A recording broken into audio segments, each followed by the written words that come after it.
Guys, magandang gabi na naman sa inyong lahat and welcome back na naman sa ating video.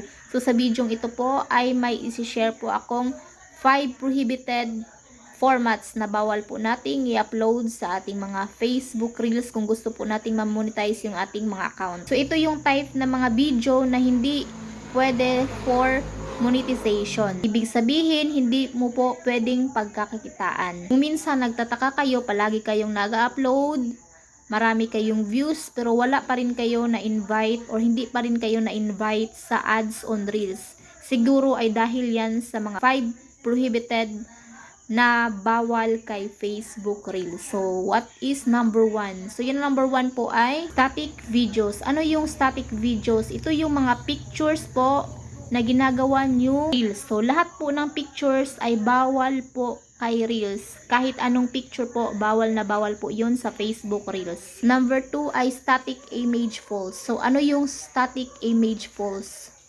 Ito yung Reels na nilalagyan ng mga questions, yung kanilang videos para maraming magko-comment na mga viewers or audience. Kasi dito pasok na lalaki at magiging mataas yung views at magiging mataas yung engagement po. So, ito po ay bawal na bawal po sa Facebook Reels. So, wag nyo po itong gagawin kung gusto nyo po ma-monetize yung inyong mga account. So, ito question, how about slideshow? So, slideshow po ay bawal na bawal po.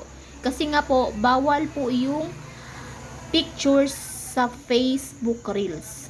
And the number 3 is looping videos. Ano yung looping videos na sinasabi? Itong looping videos ay bawal na bawal din po ito. So, ito yung mga videos na ini-edit mo at paulit-ulit mong ginagawa ito para humaba yung oras. So, bawal na bawal din po ito kay Facebook Reels.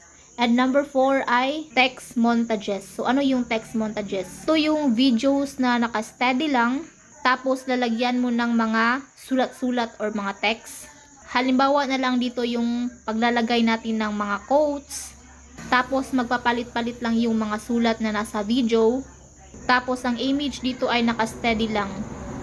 Wag nyo po itong gagawin kasi po ito ay bawal na bawal sa ating Facebook Reels. And number 5 ay embedded ads. Ano yung embedded ads? Ibig sabihin, wag mong ilalagay sa video mo yung mga ads na nakikita mo sa Facebook po ay bawal na bawal. Wag mo po itong gagawing content kasi po magagalit po si Lolo Met. Alam niyo na naman po si Lolo Met, di ba? So lahat po ng mga tips ko ay makakatulong po yan sa inyo kung napanood nyo po itong aking video. Yan lang po yung aking ituturo sa ngayon and maraming salamat sa tapos ng ating video. Thank you!